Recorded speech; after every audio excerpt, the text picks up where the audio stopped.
Treasurer Jim Chalmers claims Australia will be $4 trillion worse off by 2050 under the Coalition's nuclear plan. But the Treasurer has also criticised Peter Dutton's costing figures, saying that, you know, it makes assumptions about productivity and growth figures and things like that. But isn't that $4 trillion figure making the same assumptions? No, it's not. And if you look at the Liberals and Nationals costings, they acknowledge this point too, because they've had to.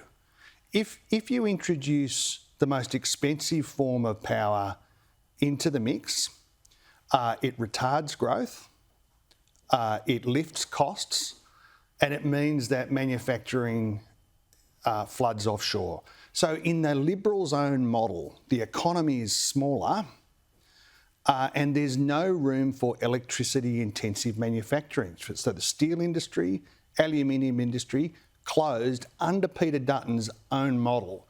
Now that has a big impact if you're in Gladstone or you're in Newcastle or you're in the Illawarra.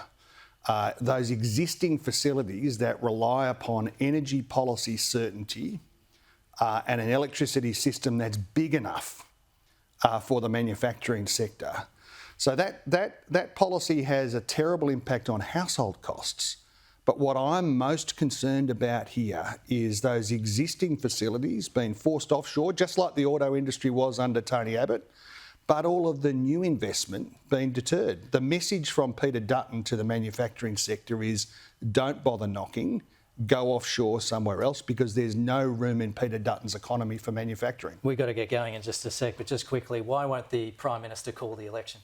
Well, the Prime Minister will call the election when he thinks it's the right time for Australia for the election to be called. This parliamentary term runs through until May.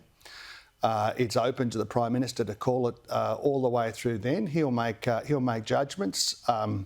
It's unlikely to be the subject of announcement on a morning breakfast show like this one, as good as this is. And there'll be a stark choice for Australians.